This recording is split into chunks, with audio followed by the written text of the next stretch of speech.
신약성경 318페이지입니다.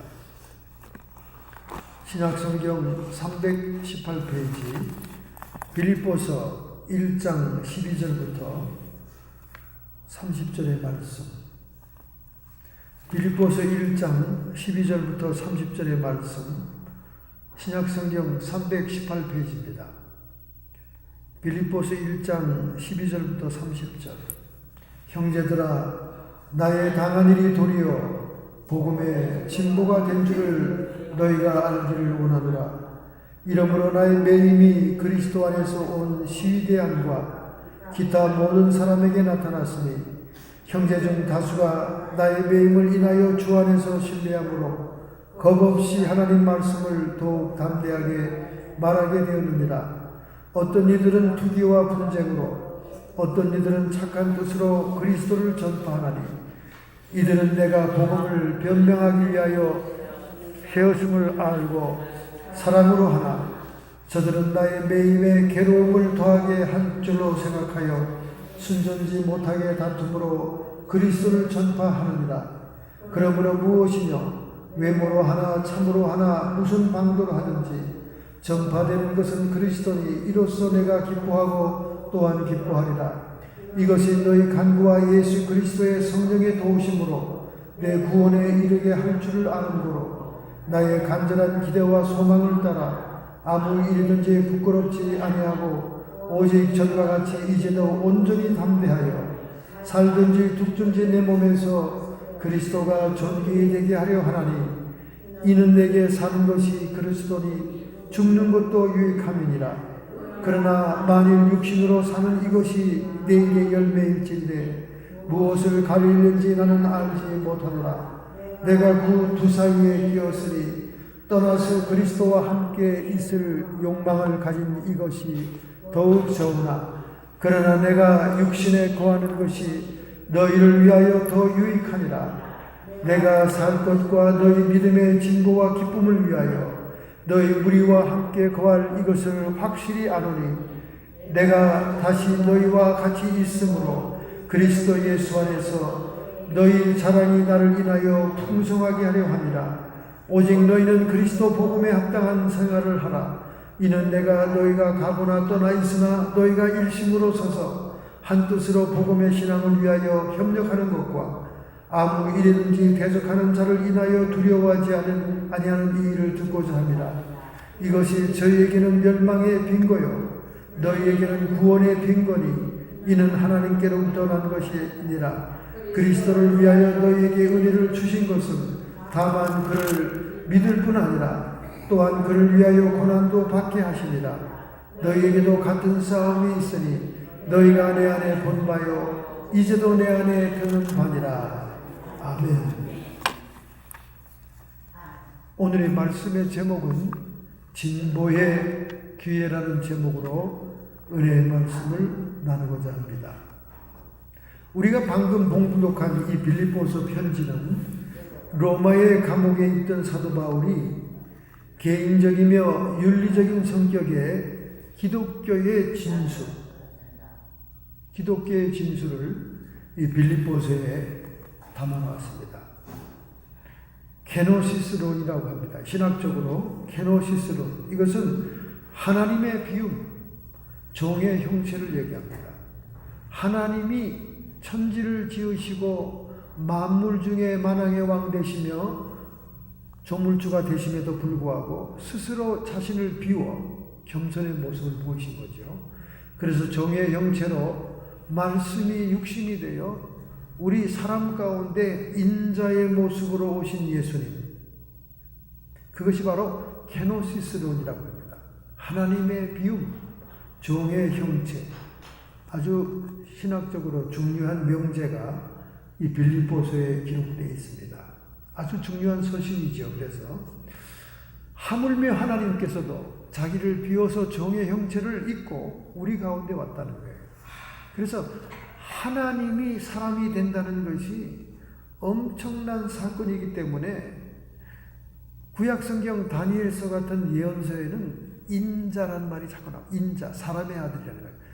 Son of man, 사람의 아들 인자라는 말이 굉장히 많이 나옵니다. 그것은 하나님 자신이 생각해도 기가 막히니까 인자라는 대명사를 쓰는 거예요. 그 말은 무슨 말이냐? 어떻게 하나님이 사람이 되어서 우리 인간 가운데 와서 사시면서 사역을 할 수 있을까 하는 스스로의 놀람도 거기에 포함이 되어 있는 거죠. 그러니 우리는 얼마나 더 놀라야 됩니까? 우리는 놀라지도 않아요. 이제는 그냥 모든 사람들이 다 자기 수준인 줄 알아. 하나님이 다 자기 수준. 왜? 교회 오면 다 목사님들이 자기들한테 쩔쩔 매주고 잘해주고 하니까 아우 기독교도 별거 아니구나. 내가 뭐 세상에서 살 때 대우받는 거나 뭐 교회 나와서 대우받는 거나 별거 아니네. 이렇게 생각하기 쉽다는 거예요. 그런데 하나님 자체도 겸손의 모습으로 왔다는 거예요. 그러니 뭐 그를 따르고 그를 섬기는 우리들은 얼마나 더 겸손하고 종의 모습이고 섬김의 모습이야 되겠느냐. 유명한 역사학자는 그렇게 말했습니다. 교회가 로마로 들어가서는 조직화되었고, 교회가 유럽에 들어가서는 문화가 되었고, 그리고 교회가 미국에 들어와서는 비즈니스 기업이 되었고, 교회가 한국에 들어가서는 대기업이 되었다. 재벌이 됐다는 거예요. 그래서 한국에서 목회하기란 참 기가 막힙니다. 내가 이런 대접을 받아도 되나 할 정도로 막 헷갈려요. 그런 대접도 하도 평생 받다 보면 자기가 그냥 영웅이 된 것 같고 인기 스타가 된 것 같은 느낌이 듭니다. 한국의 교인 100명만 넘어도요, 그 교회에서 목사는 완전히 그냥 공중에 떠다닙니다. 제가 한국에서 목회할 때 대신방 때 신방을 가잖아요. 신방을. 그러면 신방 대원들이 제 좌우로 좌청룡 우백호로 따라다닙니다. 호위병처럼. 여전 대원들, 남전 대원들이 말이죠.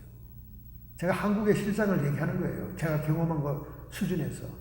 한쪽에 왼쪽에는 여전대회 아주 빵빵한 틈들이 쫙 호위하죠. 이쪽에는 또 남전도에 빵빵한 남자들이 호위합니다.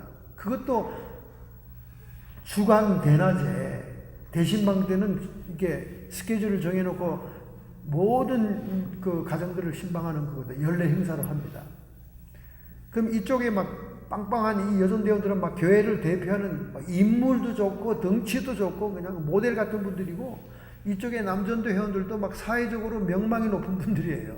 이런 분들이 쫙 좌측령 우백호처럼 목사님을 가운데 세우고 쫙 신방을 갑니다. 가면 여전도 회장은 앞에 길을 또 막 이렇게 치우면서 가요. 치우면서 가요. 그리고 먼저 또 신방 가는 집에 들어가서 미리 또 목사님이 오신다고 전령처럼 막 또 얘기를 합니다. 그럼 또 뭐 신방 가는 집은 또 상다리가 휘어지게 차려놔요.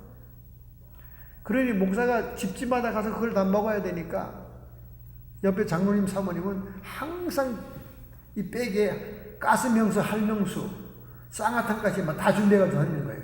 밥을 딱 먹었다가 따가지고 목사님 빨리 잡으세요. 소화제를 또 줍니다. 그럼 소화제를 또 먹고 다음 집으로 또 가야 되니까.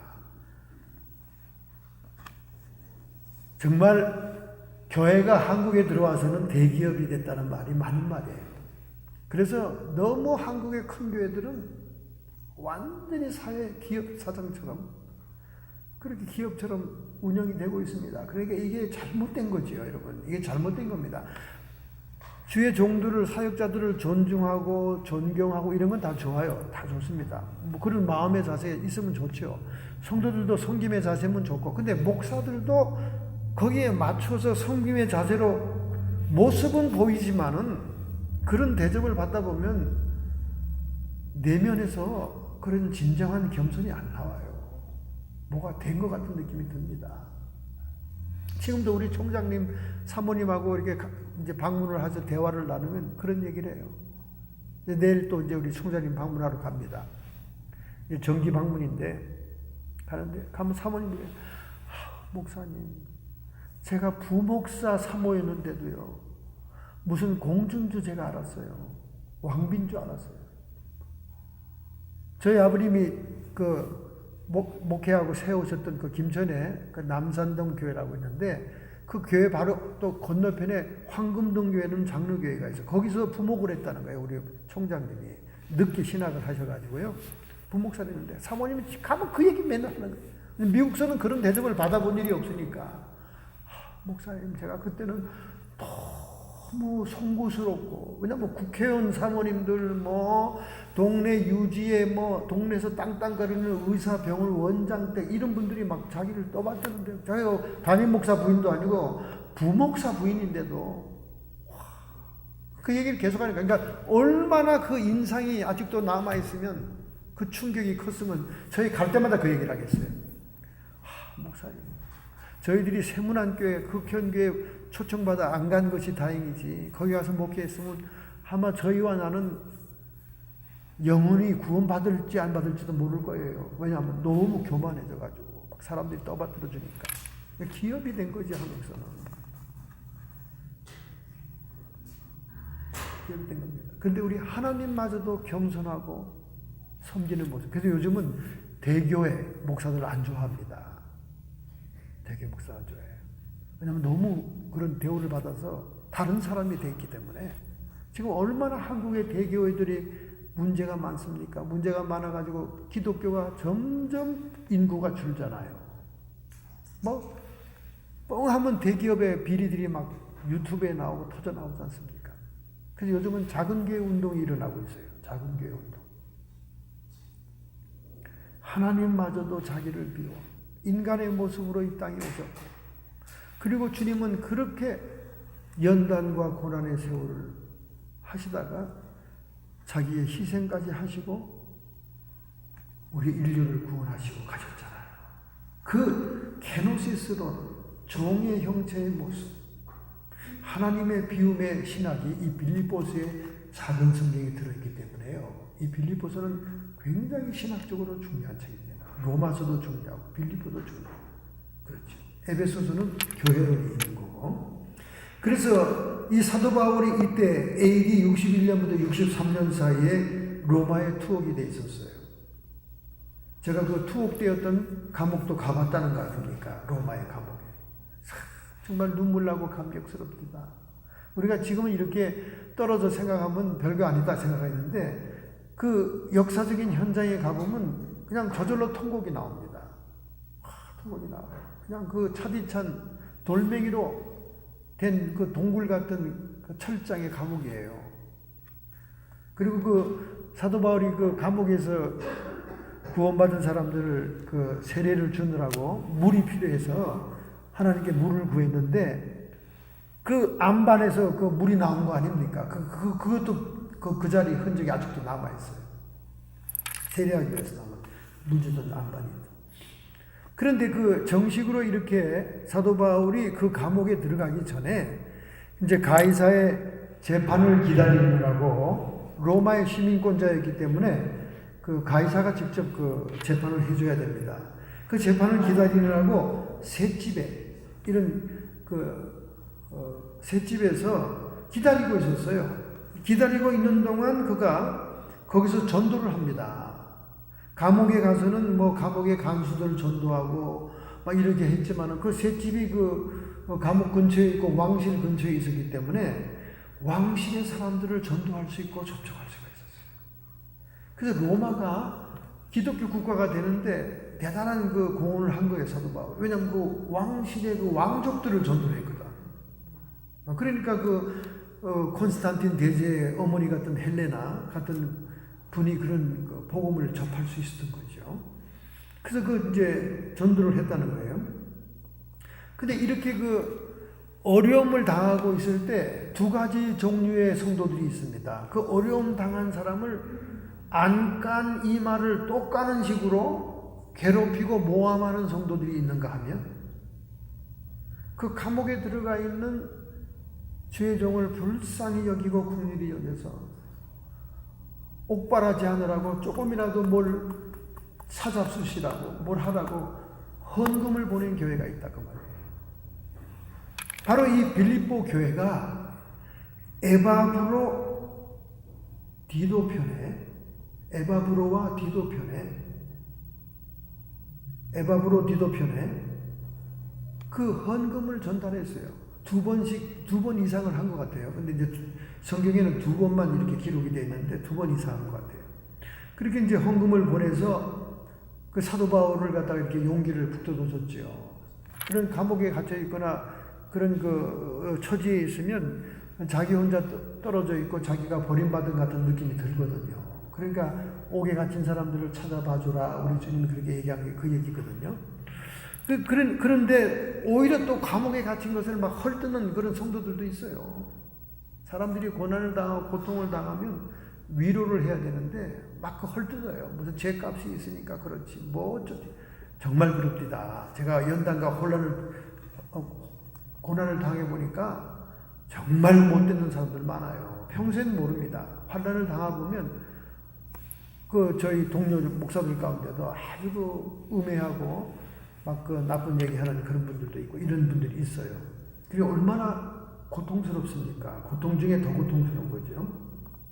이 빌립보 교회는 사실은 그런 기족적인 교회도 아니고 부유한 교회도 아니었어요.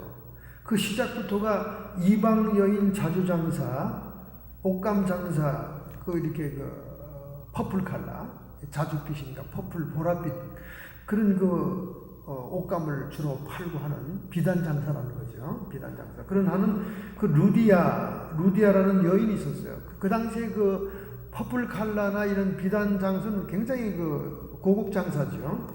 그런 루디아를 만나잖아요. 그 시내가에서, 물가에서. 그들이 기도하기 위해서 모였는데, 사도 바울도 기도하기 위해서 시내가에 갔다가 만난 거예요. 그래서 그 사람을 통해서 개척교회가 시작된 거죠. 교회가 시작된 거예요. 그게 바로 빌립보 교회입니다. 유럽의 최초의 교회가 된 겁니다. 그 교회 신자, 처음 신자들은 귀신 들린 하녀 한 명하고, 루디아의 집에 있는 하녀가 귀신 들려 있었어요. 그 하녀하고 또 빌립보에서 전도하다가 감옥에 갇히잖아요. 바울과 실라가. 그러니까 그 감옥에 간수하고, 그 다음에 그 간수의 가족들하고, 이렇게 그 교회가 시작된 거예요.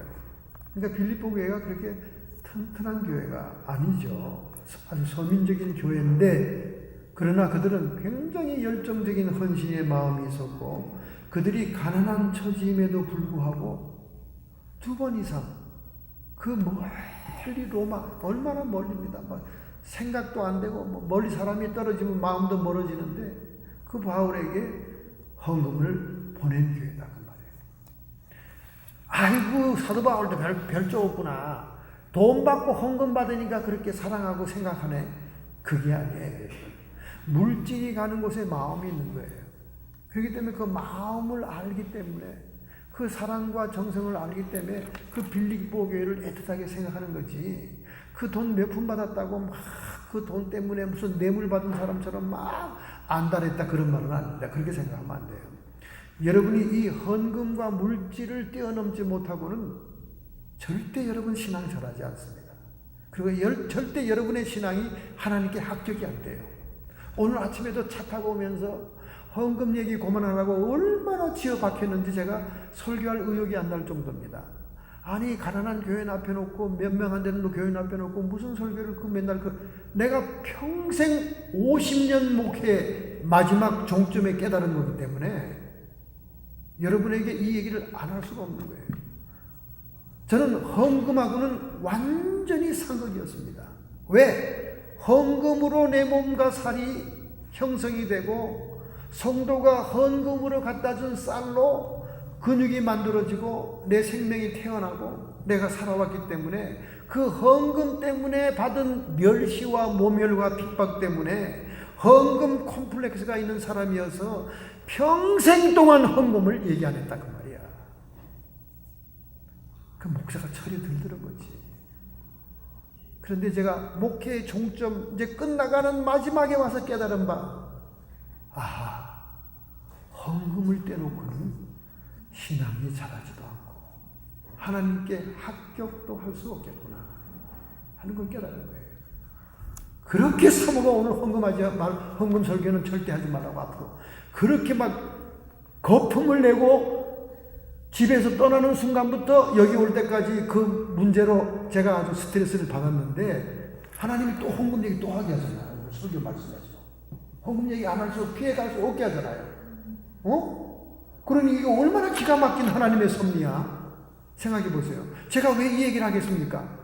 평생 헌금하고는 상극이야. 내 평생에 아주 신학교 졸업하면서 결심한 거예요. 헌금 얘기하면 난 가짜 목사다. 우리 누님 중에도 하나가 헌금 얘기만 나오면 몸을 뒤트는 사람이 하나 있어요. 화장실에 가서 나 헌금 얘기했다고 또 막 욕을 해요. 우리 헌금 먹고 산 사람이 그래. 목사 딸로 태어나서 평생을 헌금 가지고 먹고 산 사람이 그 얘기를 한다니까. 그러니까 나랑 똑같은 입장이었지. 목사 자녀들이 그래요. 헌금하면 치를 떱니다. 왜? 맨날 욕을, 놀림을 받았거든. 동네에서 놀림 받죠. 학교 가면 놀림 받죠. 옛날 학생들은 지금보다 더 철이 없어가지고요. 지금은 그래도 발달이 돼서 인격을 모독하는 그런 멸시는 안 하잖아요. 헌금 가지고 얼마나 괴롭힌지 모릅니다. 눈 감으라 하더니 고무신 훔쳐가더라. 잠자리채 돌리더니 돈 내놓으라 하더라. 맨날 그 얘기 들었어요. 그래서 저는 부흥회, 한국에 내놓으라 하는 부흥 강사의 부흥회는 제가 다 참석했습니다. 저희 아버지가 공부 잘하는 저 모범생 학교 안 가는 걸 절대 용서를 못했습니다. 그러나 부흥회 때만은 공부 안 해도 괜찮고 학교 안 가도 됐어요. 얼마나 감사한지 몰라요. 그러니까 부흥회 때는 아주 대놓고 제가 학교 안 가면서 은혜를 하루 3번 집회에 참석해서 받았다 그 말이에요. 제 아무리 인류 강사들이 와서 부흥회 하면서 은혜를 저한테 주고 내가 은사를 받고 막 성령에 충만해도 마지막 날 불구라 하더니 문장구라 하더니 경매식으로 헌금하는 순간 저는 그 은혜가 다 사라지더라고 말이에요. 또 헌금 얘기구나. 저 목사 또 헌금 얘기를 결론 내는구나. 저거 가짜네. 제가 그랬다는 거 아닙니까? 그런데 이제 목회가 끝나가는 목회 50년 마지막에 깨달은 것은 왜 무리가 되고 강요가 되고 억지가 되고 그러면서 헌금 타령을 했을까? 여러분 변명이 많아요. 아니 그 헌금 내봤자 목사들이 그 이상하게 돈 쓰고 막 이만물 가지고 튀었다며? 그러니까 내가 헌금을 안 내지. 그건 여러분의 소관이 아닙니다, 여러분. 헌금 가지고 잘못 활용하고 잘못 쓴 사람은 그들이 하나님께 징벌을 받아요. 여러분은 하나님의 이름으로 주님의 이름으로 헌금 내는 데까지 그 의무만 다 하면 되는 거예요. 그 다음에 받은 헌금으로 목사가 화류교에 가서 놀았든지 술을 처먹었든지 그거는 그 놈이 받을 벌이요. 그거는 그 놈이 심판받는 거예요. 그거 가지고 여러분이 헌금 안 낸 거 변명하면 안 돼. 내가 그러니까 헌금 안 내는 거야. 그러면 안 된다니까. 그거는 그 사람 소관. 그건 하나님이 그 사람을 벌해. 그 사람의 철저히 저주받아. 그 사람은. 여러분의 의무는 내가 너무 주님을 사랑하기 때문에 헌금을 낼 수밖에 없어. 같은 5불의 헌금도요. 거기에 담겨진 의미를 하나님은 다 압니다. 하나님 아시지요? 내가 주님을 너무 사랑합니다. 내 모든 걸 다 바쳐도 아깝지 않아요. 그런데 내 주머니에 이거밖에 없네요. 그 5불하고 하나님을 멸시하고 우습게 여기면서 목사를 거지로 알면서 여러분이 꾸기꾸기한 돈을 그냥 내팽개치듯 넣는 사람하고는 하나님이 보는 의미가 천지 차이다 그 말이에요. 사도 바울이 로마에서 집 사줄 돈을 헌금 받았겠습니까? 자가용 살 돈을 헌금 받았겠습니까? 시저에게 뇌물을 줘서 죄를 속할 돈을 받았겠습니까? 그 가난한 교회에서 몇 푼을 보냈겠어요? 그래도 그 헌금과 그 연보가 너무 소중하고 향기나는 재물이다. 하나님이 깊이 받으시는 것이다. 너무 정말 기가 막히게 살아겠다는 거예요. 저는 목회하면서 별 인간들을 다 봤죠. 별 인간들. 하여간 성도들은요, 헌금을 하면 요 강대상 헌금하는 건 아주 목숨을 걸고 헌금합니다. 왜? 지가 맨날 교회 와서 그거 보는 거거든. 저거 내가 돈으로, 내 돈으로 산 강대상. 내 돈으로 산 강대상에서 목사가 찰도 춤추면서 설교도 잘하네. 맨날 그거 확인하고 싶으니까 헌금을 내면 전부 다 강대상을 원하는 거예요. 그래서 강대상은요, 목사님들이 걱정을 안 해. 누가 내도 내니까. 아무리 비싼 강대상도 마찬가지입니다. 그런데 요 옆에 커튼 다는 데 들어가는 건 싫어. 그거는 옆에 잘 보이질 않아. 의자 헌금은 싫어. 궁대로 깔고 뭉개는 거 아무도 몰라. 그래서 자기가 낸 헌금으로 강대상을 안 했다고 평생을 갈구는 권사도 있고요. 평생을 갈구는 장로도 있습니다. 그렇게 신앙이 수준이 낮아서 어떡하겠어요, 여러분? 어떡하겠습니까? 여러분이 하나님의 이름으로 드린 헌금 주님께 받으시면 끝입니다. 그 다음에 그것이 강대상이 됐든 그것이 커튼이 됐든 그것이 화장실의 휴지가 됐든 그거는 하나님과 그 헌금을 사용한 사람의 관계에서 해결할 문제인 겁니다. 요 얼마 전에도 우리 사모가 어디 헌금해 놓고는 그 헌금이 제대로 안 쓰여진 것 같다고 막 어쩌다가 한번 그런 얘기를 듣고 저도 깜짝 놀랐어요. 사모가 절대 그런 얘기를 하는 사람이 아닌 사람인데 어째 이 얘기는 그렇게 하는가. 내가 섭섭할 정도였어요. 그래서 제가 입에 거품을 물고 얘기했습니다. 당신이 헌금한 것은 하나님께 헌금한 거예요. 하나님은 받으셨어요. 그 다음에 그 받은 헌금으로 어떻게 처리됐는가. 그건 하나님과 그 헌금을 운용하는 사람과의 관계의 문제야. 그놈이 잘못했으면 그놈이 저주받고 그놈이 심판받고 그놈이 피토하고 죽고 다 하는 것도 걱정하지 마. 걱정하지 마. 여러분 교인 다 쫓아내고 교회를 팔아가지고 지주문에 집어넣은 사람들이 그게 제명에 살겠습니까? 지금은 집사, 캐딜락사 세상에서 잘 나가는 것 같고 야 실속 차렸네 이렇게 생각이 돼도 그 인간은 완전히 저주받은 인간입니다. 하나님의 것 훔쳐가지고 아간의 신세가 얼마나 무섭습니까? 여러분 성경에 보세요. 그걸 여러분이 뭘 참관해? 그걸 뭘 걱정해? 뭘 걱정해? 그리고 꼭 이 재정 맡은 인간들은요 목사의 뒤통수를 칩니다. 목사가 무슨 사연이 있길래 뭐가 있길래 그런 일이 일어났을 거예요. 근데 꼭 목사 가고 나면 빈말하는 인간들이 있어요. 목사 있을 때는 그냥 팔팔 뛰고 좋다고 뭐 세상에 없는 목사야. 와보라고 온 동네 반네 소문 내면서 6개월밖에 안 가. 그거 6개월에서 1년 길면 1년이야. 그 다음부터는 맨날 욕하고 저주 퍼붓고 뭐 실증이 나가지고 말이죠. 그러니까 사람을 좋아하고 이성을 사랑하는 것이 케미칼적으로요 두뇌에서 1년에서 1년 6개월밖에 안 됩니다. 케미칼적으로. 그러니까 결혼도 혼인 예식을 하고 계약을 맺는 거예요. 혼인 예식 안 하고 계약 안 맺으면 6개월에서 1년 지나가 또 1년 반만 지나면 헤어지게 돼 있다니까. 실증이 나서. 아무리 좋은 사람도. 우리 미국 목사 지금 하이디 목사 왔다고 여자 목사 왔다고 얼마나 난리 났습니까? 요 앞에 뭐 그냥 리셉션 데스크를 갖다 놓고 뭐 여기 칠하고 뭐 캐비넷을 바꾸고 저 안에 막 지저분한 거 청소하고 난리 버섯들 피더니 이제 6개월 1년 지나니까 도루묵 다 됐잖아요. 옛날하고 똑같네. 뭐 쓰레기 갖다 놓고 쓰레기 갖다 놓고 앞에 리셉션 뭐 카바를 막 이쁘게 갖다 놓고 막 꾸미고 꽃다발을 놓던 게 다 지금 쓰레기통 천지가 됐잖아요. 사람은 그런 거예요. 사람은 6개월이에요. 목사들 보니까 한국서 새로 왔다, 뭐 어디 동부에서 새로 왔다, 뭐 6개월. 짧으면 6개월, 길면 1년이에요. 여러분이 연애도 마찬가지입니다. 연애 아무리 죽고 살고 쫄쫄 빨고 뭐 아이고 좋다, 뭐 네가 최고다 하다가 1년 6개월입니다. 그게 타임지 기사에 표지 기사로 났어요. 타임지 기사에 표지 기사로. 1년에 그 두뇌의 케미칼이 나오는데 그 사람을 사랑하고 막 좋아하는 케미칼이 길어야 1년 6개월이에요. 그러니까 이렇게 떨어졌다 만났다는 부모들은 오히려 오래 갑니다. 네, 오래 가. 그러니까 마도로스 막 오래 외양 배를 타고 간다 오는 그런 집안은 오래 가요. 구금실이 떨어졌다 만나니까. 네. 그러니까 우리는 떨어져 자잖아요. 맨날. 우리 맨날 떨어져 자가지고 맨날 서로 그리워합니다. 옆방에 떨어져 자느라고 막 서로 그리워해. 얼마나 우리는 사랑이 오래 가는지 몰라.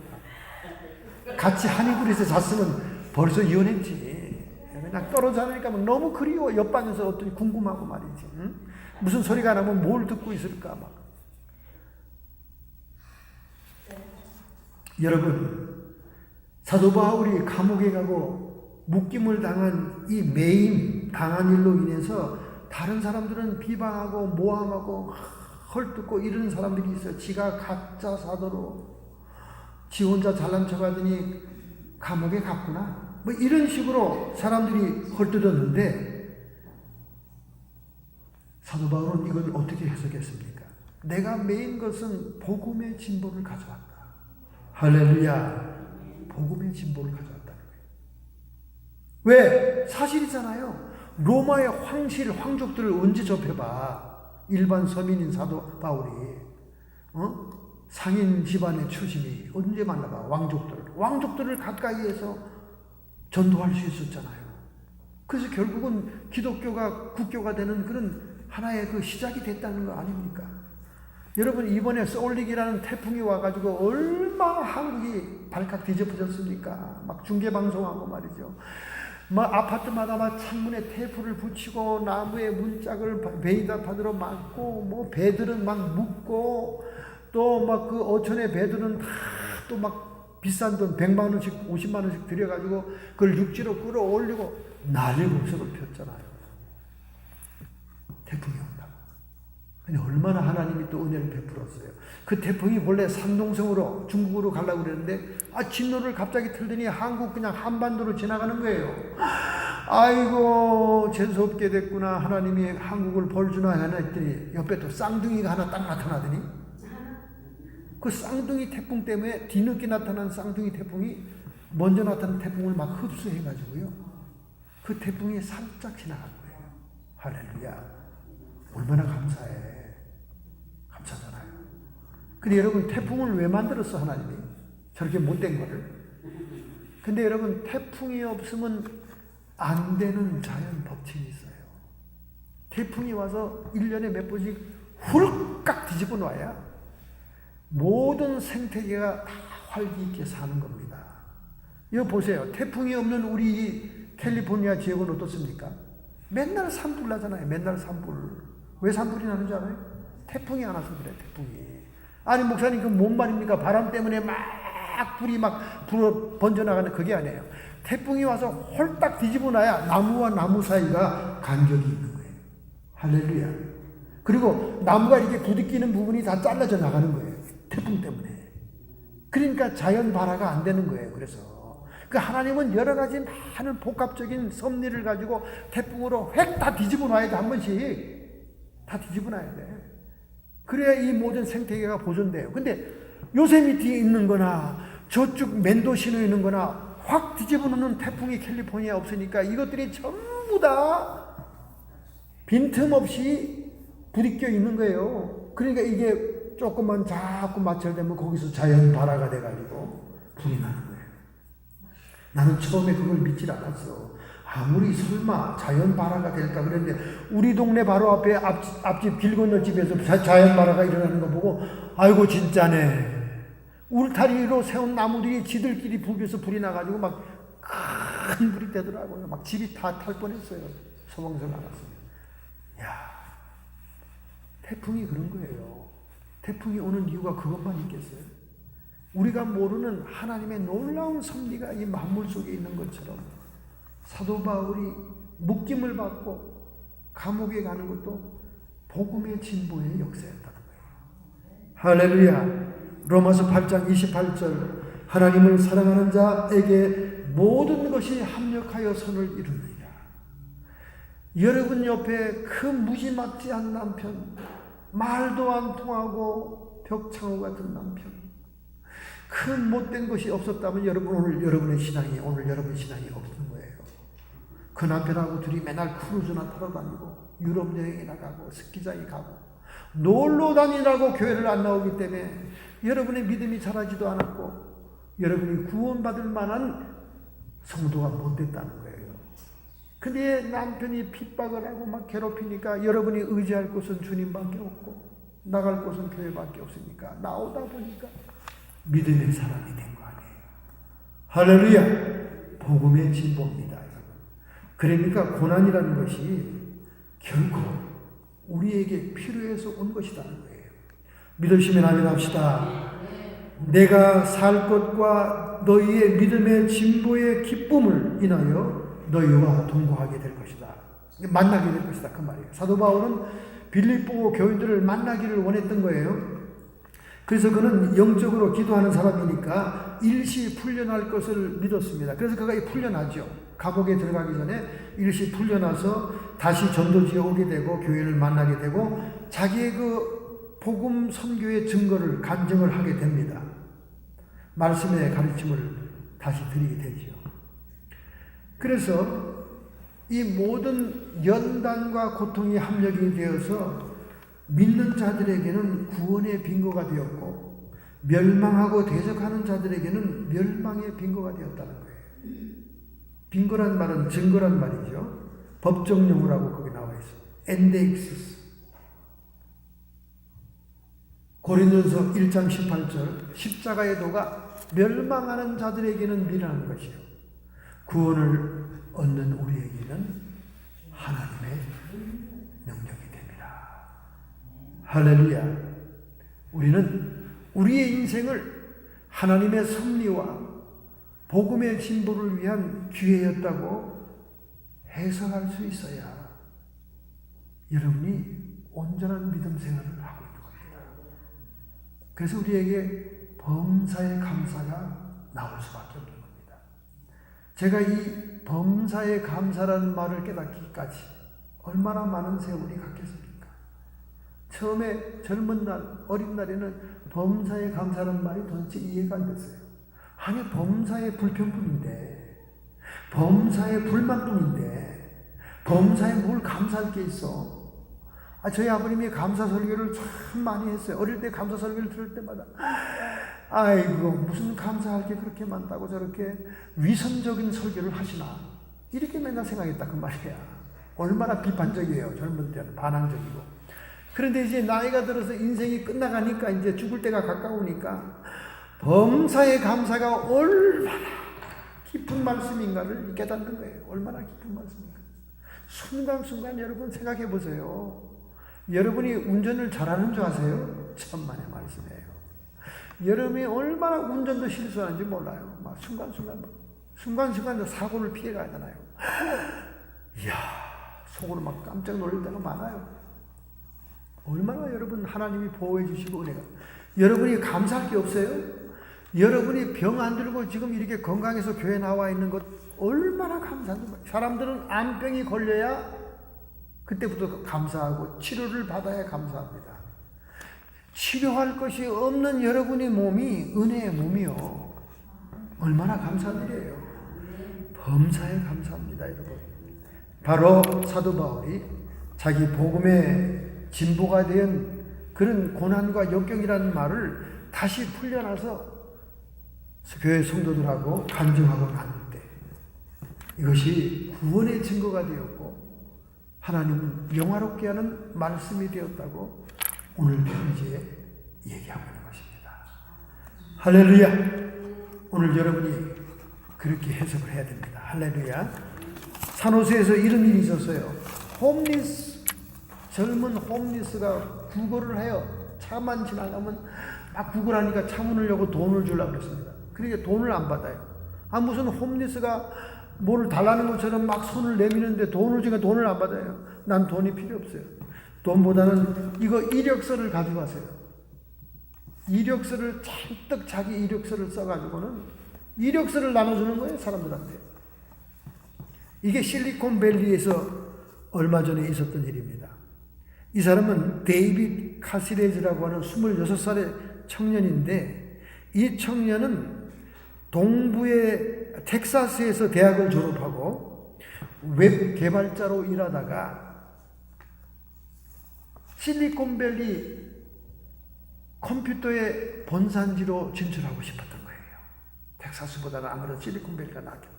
그래서 차를 몰고 왔습니다. 와가지고는 이제 집을 빌리려고 돌아봤더니 텍사스에서 생각했던 집값이 아닌 거야, 실리콘밸리가. 그래서 그냥 돈도 안 되고 가진 돈도 없고 그러니까 자기가 끌고 온 차에서 이제 자기 시작한 겁니다.